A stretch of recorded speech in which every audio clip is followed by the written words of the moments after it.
Hey, good morning. Welcome to the last day of class. No one's paying attention? What did I just say? 1 week early. Happy holidays. Well, we are meeting for one more time Monday, quiz night.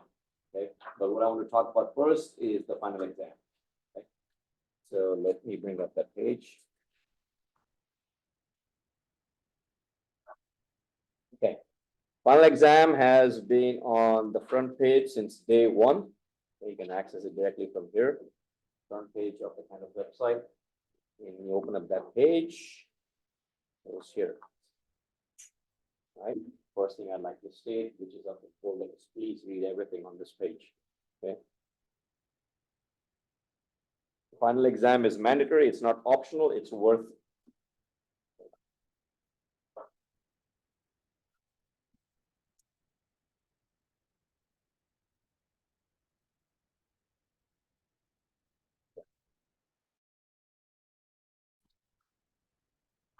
All right. So as I was saying, final exam is mandatory. It's not optional. It's worth 20% of your overall grade. But mandatory in this sense is like any other assignment, right? You are required to submit all assignments, but students choose to skip certain assignments, maybe due to lack of time or for whatever reason. So students can choose not to come to the exam or not take the final.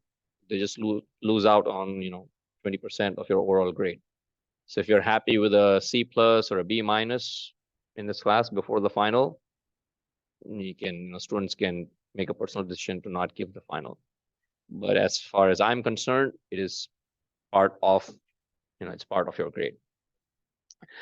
There's no Zoom option. All final exams are in person. Every student must show a Cal Poly ID to receive a blank copy of the exam, sign in, and then once they are done, you have to sign out and again show me the ID on your way out. That ensures kind of like a chain of custody. So that ensures that the student who belongs in the class is the one taking the exam. And then when they turn in the exam, they are handing it straight to the instructor. Okay, so I make a record of everything. And well, that just ensures there are no missing exams. There are no other, there are no other violations of policies. So again, do not skip over these points. These are very important. There are several options for students to take the exam. Your section is 04. Your exam is on the Monday from 10 a.m. It's not p.m. It's 10 a.m. to 1 p.m. Okay, he's gonna be here for like 18 hours. So it's on the Monday after, the first Monday of finals week. Okay. Students also, I provide students the flexibility of taking the exam with any of my other sections. Okay. The only problem with that is we have 40 students. I have 40 students in every section, every class, and there are only 43 seats. Okay. So there's not a lot of empty spots. But again, students have the option of taking the exam on a Wednesday or on the Friday. If you wish to do that, there is a survey at the end of the page. And again, this has been there since the first day of class. Submit the survey and let me know which day you would like to take the exam. It's not guaranteed just because of the lack of physical seats in the classroom. Okay, so some students submitted this on the first day of class. I have several students who did that. Also, there is a Saturday option. The Saturday option is the day before finals week, or the Saturday before finals week, meaning it's 8 days from today. 8 days from today, Saturday after next. Okay, and after hearing about the final exam, I'm sure several of you would decide to take the Saturday option. Already there are students from all three sections who are taking the exam on a Saturday. So Saturday final is optional, right? You don't have to take it on a Saturday if you don't want to. If you wish to, a lot of students would like to take the final 201 done on Saturday, then I can concentrate on my major exams all through finals week. So a lot of students would like to do that. So this is an option for students. This has potentially unlimited seating. Saturday afternoon, all rooms are available for me. So it's, I do this in the EE building in building 20, room 126. and then room 130, and then room 136 if needed. So we have plenty of seats. If all 120 students like to take the exam on a Saturday, I have space available. I can make it happen. Okay. So far, I've not needed to, but the more students who decide to take the exam on a Saturday, the more empty seats I will have available during finals week. So hence, it's a dynamic situation. I don't know how many students would take it on a Saturday, so I don't know how many seats are available. And so I can't provide a concrete answer to everybody's request. It's first come, first serve. So I'll go through the list. By Tuesday of next week, I should have, a definite answer. Several students will submit the form on, this weekend. And then by Monday morning, I should have a better idea of how many seats will be available every Monday, Wednesday, and Friday. Again, your university scheduled time is on a Monday, the first Monday of finals week, like the Monday of finals week. You have the option of taking the exam at any of the other 3 listed times. So I already have certain students from Wednesday and Friday taking it on the Saturday, so I have more seats available on Wednesdays and Fridays. If you wish to take the exam on a Wednesday and Friday, note it in that form and let me know why you wish to take it on a Wednesday or Friday. If you wish to take it on a Saturday, you still have to let me know in the form. You don't have to provide a reason. You simply let me know in the form so I know how many exams to print. Okay. You can choose Saturday in the form and not show up. That is fine. I will have an extra exam in my hand. But if you show up on a Saturday without letting me know in the form, then I won't have an exam for you. So I'll have to go print an exam at that time. You'll have to wait until I get that done. So again, if you are taking the exam on a Saturday, you have to let me know. If you're taking the exam on a Wednesday or a Friday, Wednesday or Friday, then you have to let me know so that I can print out that many exams. Okay. Any questions? All good? All clear? Okay. All exams are different, but they're the same level. Taking it earlier or later is not going to provide you any competitive advantage or disadvantage. Okay, there are minor differences in all the exams, but it's going to assess the same topics.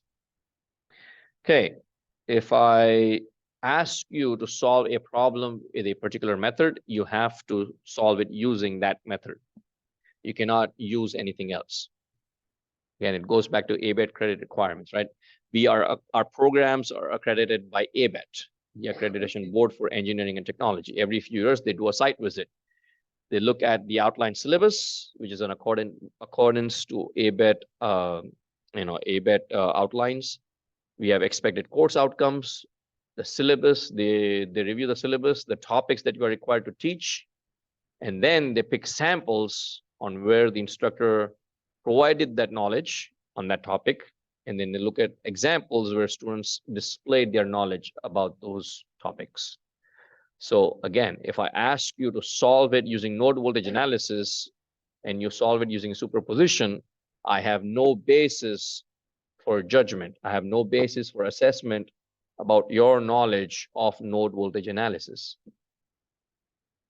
Does that make sense? Right?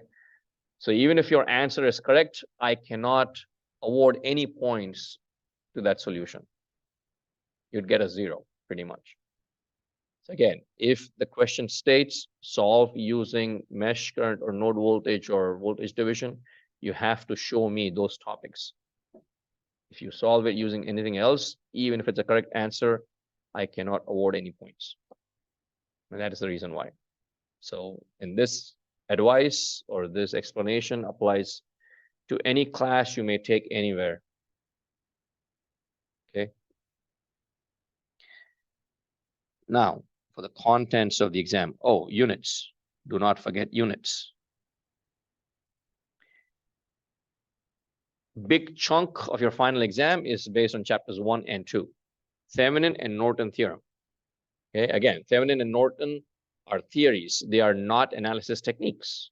We say it's Thevenin analysis or Norton analysis, but again, at the heart of it, they are applications of analysis techniques.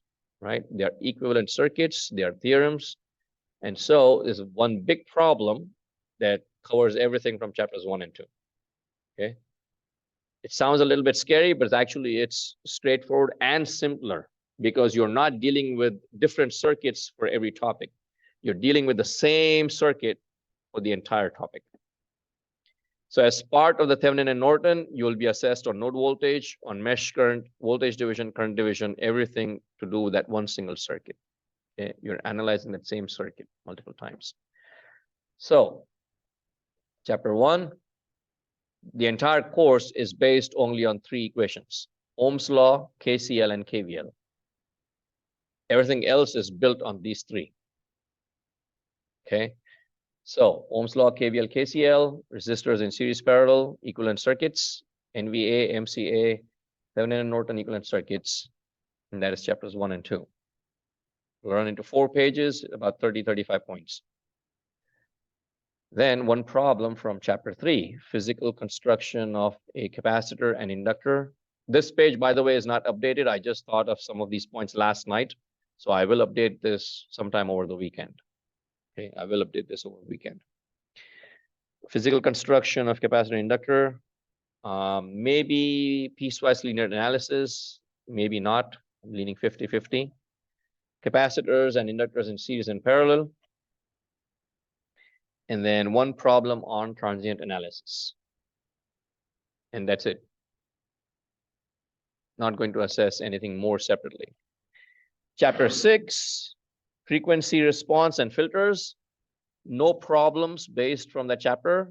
The only thing I might have is short answer questions based on concepts. Okay, so concept-based short answer questions. Okay, concept-based short answer questions. That's from chapter 6.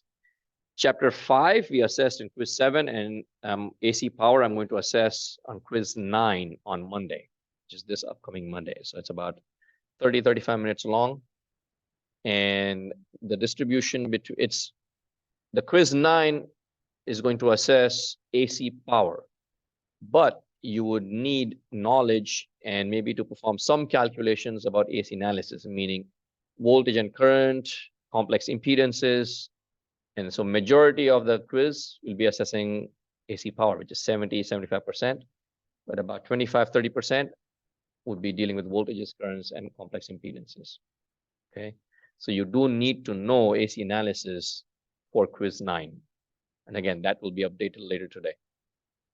And I've been talking about quiz 9 in AC power since the last few classes. So again, everybody should already be aware of that. Okay. So the point I was making was quiz 9 will assess AC analysis and AC power. So it will not be assessed on the final exam. This will be gone. Then frequency response and filters, again, we assessed in quiz 7. I will not assess it again as a problem. It will only be short answer questions. Okay. So the exam will run 1, 2, 3, 4, 5, 6 pages total. 6 pages total. Sounds fair? Really? So after hearing this, I think a lot of students will sign up for the Saturday exam. I have a lot of students signed up already, but I think a lot more might sign up. Prep is in-class solved examples, quizzes, homework, lecture slides, videos. I will also add in a few more extra practice problems to the homework, online homework. So you can take a look at the circuits and practice as you want. Equation sheets. Students are not permitted to bring in one equation sheet. It's because it's going to be an open book, open notes exam. Okay. I'm leaning towards not having any electronic devices. I know I permitted electronic devices throughout the quarter for the quizzes, but again, with 30, 35 students, it's just unrealistic to monitor electronic devices and what students are doing on there. And so if you do have notes in your tablet or anything, I think the best option, or to assure fairness, would be you just print out as much as you want and just bring it with you. Print out, write it out, whatever you want. So show me your best work. You can have like a full table. I mean, there's not enough space, but you can have as much as you want. Okay. Cover the entire floor around you. with your notes. It's fine. You have all the tools at your disposal. Show me your best work. That's the point. Okay, show me that you can use the tools to arrive at a solution, at the correct solution. That's the point. So again, no equation sheet because it's not required. Bring as many notes as you want. All right, questions?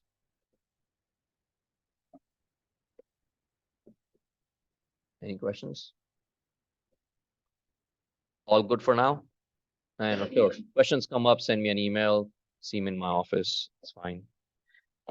Then let's do a review.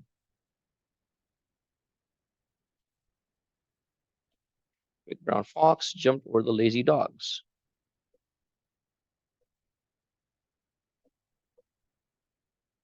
Okay. The most important was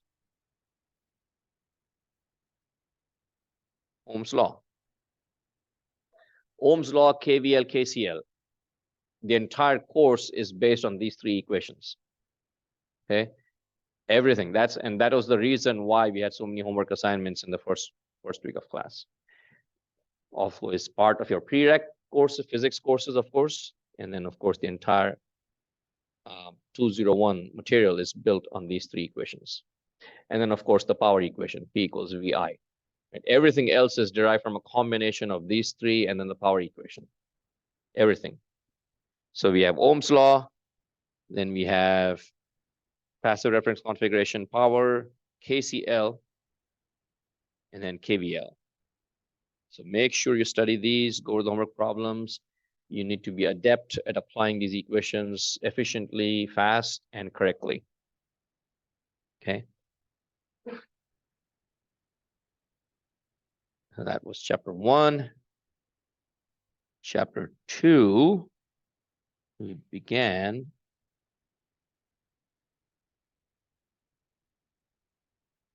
with resistors in series, resistors in parallel.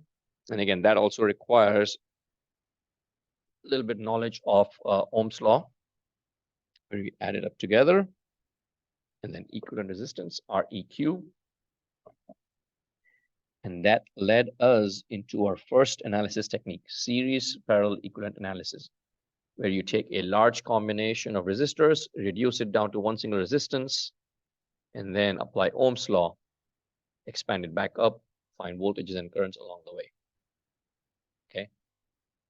So I will not assess you separately on this topic, but it is something, it's like a fundamental analysis technique. Everybody should be able to, as practicing engineers, it doesn't matter what field of engineering you are in, you'd be expected to know something like this. It's one of the most fundamental circuit analysis techniques.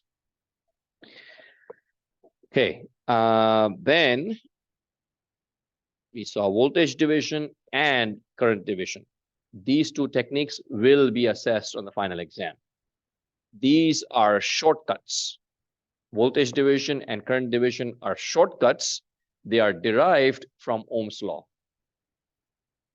Okay, they are based and derived off of Ohm's law, but essentially they are just shortcuts. So in the final exam, you have to be able to apply voltage and current division directly. Okay, you can't sit there and write out the Ohm's law equation and then derive it. You should be able to apply it directly. It will be assessed on the final exam, guaranteed. And then we come to node voltage analysis and mesh current analysis. Okay, you will apply these techniques as part of your Thevenin and Norton problem. Okay, so you will apply these techniques as part of Thevenin and Norton. One for node voltage, the other one for mesh current, and you have to show me that you can solve circuits using these two techniques. If you use superposition to solve these, no points. Use these steps and this slide, or the summary slide, use these as a rubric, as a guideline for grading. If you have all of these steps shown, right, then you get credit for every step that you're doing. Oh, speaking of which, I like to award partial credit. Okay. So I'll always lean my grading towards the benefit of the student. So if you go through the entire process from the beginning setup of the problem, approach, methods, steps, equations, and then you plug in the values and your final answer is incorrect, you will not lose a ton of points. You might lose like 10, 20 points, depending on where you made the error in the process, right? If you make the error right up top, but everything else is correct, you would still receive those points. If you did everything correct, but you end up with a final incorrect answer, you would still get 80, 90% of the value of your work. Okay. So show me as many steps as you can. If you just draw out a simple circuit diagram, write out the equation, and then just do the calculation on your calculator and just write it down, there's not much work shown to award points. I can only award points to work that is shown, as simple as that. Okay. So if you just write out the equation and the final answer and nothing else is shown, and if it's incorrect, I can't give any points. So show as much work as you can. Write out your thought process. Communicate. Okay.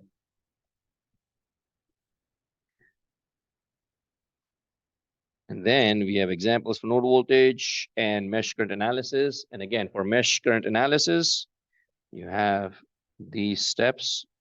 Consider these as your guidelines for grading. Consider this as a rubric.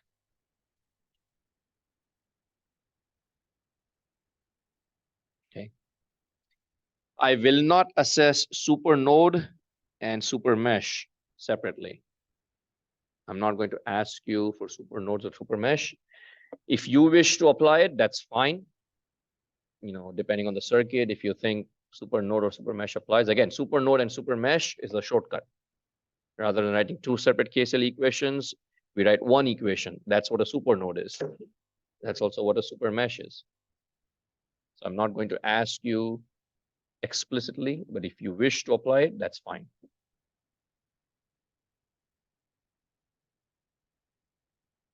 Superposition, I have not yet decided whether I'm going to have it or not, but everything that you need to know to apply superposition, you have already learned.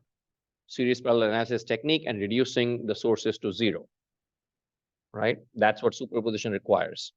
Superposition requires that you break up the circuit into multiple parts. When you break it up into multiple parts, meaning you reduce independent sources to zero. Reducing the sources to zero is listed here, which is a technique you apply for Thevenin resistance. So I haven't yet decided superposition, yes or no, but in any case, you know all the fundamental steps to apply superposition.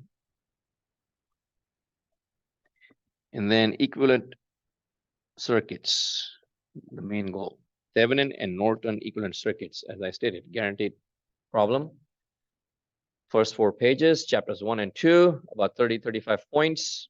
Everything, all the analysis that you perform is towards this Thevenin-Norton analysis. Okay. Again, this is an application. It's a theory. Okay. The analysis portion is the node voltage analysis and the mesh current analysis. The results from those analyses is what you would use to display the Thevenin and Norton circuits. So make sure you're clear on these concepts. All right.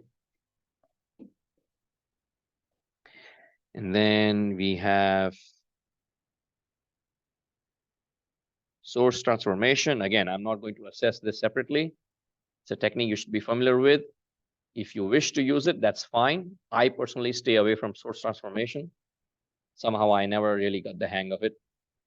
I know it, I know how to use it, but I often make errors. So again, the point is, I'm not going to assess it separately. If you wish to use it, it's fine. And then maximum power transfer theorem, again, I'm not going to assess it separately. Okay, that's chapter 2. That's the bulk of your final exam.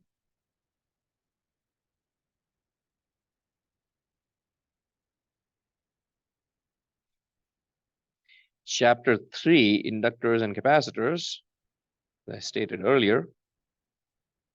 physical construction of the inductor, and then physical construction of a capacitor. These are the two topics. So physical construction of capacitors and inductors, and then also would be inductors and capacitors connected in series or parallel. So you need to know these concepts. Okay, that is what I'm going to ask.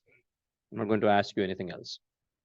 I may ask you for piecewise linear analysis, but it might be a short problem. And again, I will decide that in a couple of days and will update that final exam page. Okay. So you will know in a few days whether you need to study those or not. That's it for this chapter. And then chapter 4.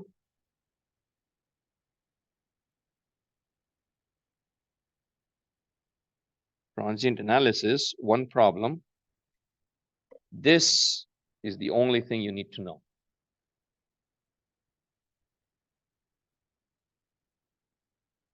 One equation, three quantities. You need to know the starting point, voltage or current. You need to know the end point, voltage or current. And you need to know the time it takes to transit between the energy transfer. Whether it's an inductor or capacitor does not matter. Whether it's charging or discharging, it does not matter. Okay, it's your job to determine the starting point, the end point, and the time it takes to transit between the two. So again, stated like this, it sounds simple enough, but you need to be familiar with all the concepts. You need to know how to apply all the techniques you have learned. But this is the only thing. One problem worth 10 to 15 points, and I ask you to solve for transient analysis. Okay. And that's it. That's your final. That's your final. Chapter 6, as I said, will be based short answer questions based on concepts and no problems. Okay, questions? Yes. Something like I asked in the quiz. There are two short answer questions there. I could maybe give a diagram and ask something about the circuit diagram, perhaps. The homework questions also had short answer questions. Yeah. Yes.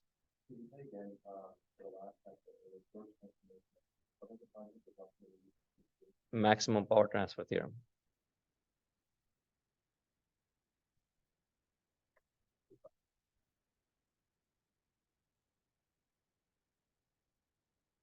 Any other questions?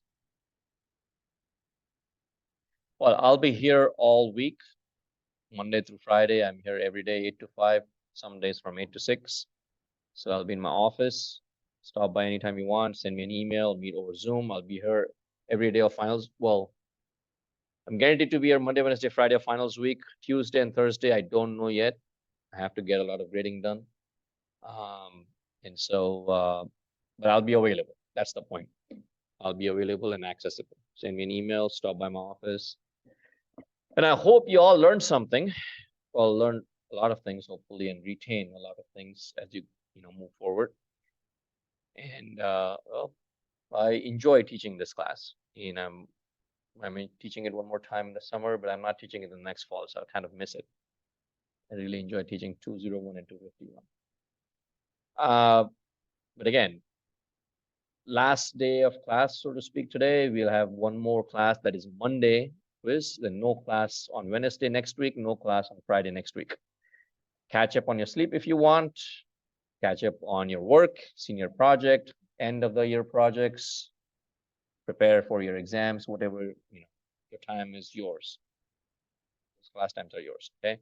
So we'll meet one more time this coming Monday for quiz 9, and then I'll see you for the final exams. That's it. Yes. Yep, pretty much that. Take the quiz and leave. All right, so it was a genuine pleasure. Always enjoy being in the classroom, being in the lab.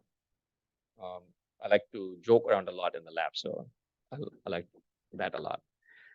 I wish all classes were more like If you had longer times, then it's just interactive talking between the student and the instructor. Anyway, so we'll end class here today. I'll be in my office between 1 and 2, and then 3 and 5. I'm attending a seminar in the building. I'll be in the building, but not in my office between 2 and 3 o'clock. So if you wish to come by between 1 and 2 or 3 and 5. Okay. And just send me an email, verify whether I'm there in the office or not before arriving. But for sure, I'm there between 1 and 2.